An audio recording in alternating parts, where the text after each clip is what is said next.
আসসালামু আলাইকুম রহমতুল্লাহ। আশা করি আপনারা সবাই ভালো আছেন। তো এটা হচ্ছে আমার পানের বরজের চিত্র বর্তমান অবস্থা। যেহেতু এটা নতুন লাগানো হয়েছে এখানে, তো দেখেই বুঝতে পারতেছেন যে আসলে খুব ফাঁকা ফাঁকা লাগতেছে পুরো জায়গাটা। প্রত্যেকটা যে আপনার কঞ্চির সাথে এক একটা লতা বাঁধা আছে বর্তমানে। তো বেশ ফাঁকা ফাঁকা, এবং লতাগুলো যে বর্তমানে ধরছে, অর্থাৎ আমাদের বাসায় বলে জীবন্ত আছে বা এই মাটিতে এটা অ্যাডজাস্ট করছে। সেটা একটু দেখেন যে মাথাগুলো দেখেন, একদম নতুন সবুজ সবুজ কিন্তু পাতা ছাড়তেছে এই যে, অর্থাৎ এই লতাগুলো এই জায়গাটায় ধরে গেছে আর কি।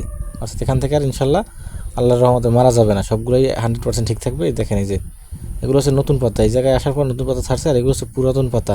তো পুরাতন পাতাটা একটু শক্ত হয় আর নতুন পাতাগুলো একদম নরম হয় আর কি। এই যে, তো দেখেই বুঝতে পারতেছেন যে আল্লাহর রহমতে লতাগুলো সব ধরছে আমার এই যে এই জায়গায়। এবং এই জায়গাটার উপরে আমি নারিকেল পাতা পাতা দিছি, তো যার কারণে রৌদ্র ফাঁকা বাতাস সব কিছু বৃষ্টি সব কিছু মিলিয়ে আর কি উপহারটা মোটামুটি ঠিক আছে, আবহাওয়াও ঠিক আছে আলহামদুলিল্লাহ। সবাই দোয়া করবেন আল্লাহ তালা যেন কবুল করে আর কি, আল্লাহ তালা যেন এটাকে রক্ষা করে।